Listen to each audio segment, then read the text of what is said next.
hindi puwedeng, text lang po 'no, yung abiso. Dapat may subpoena, dapat may process server, dapat may official na dokumento.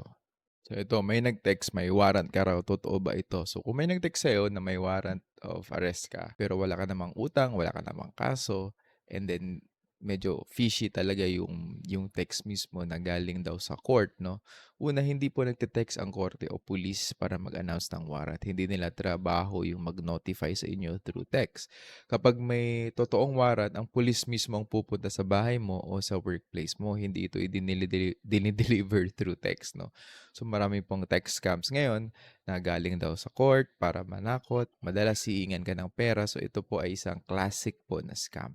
Pero may isang bagay na kailangan mong malinawan 'no, kung may nagsampa ng kaso laban sa'yo, maaring civil case ba 'yan or criminal case, ay kung criminal at may element ng panloloko, maaaring estafa ang isampa nila 'no, or ang estafa kasi ay criminal.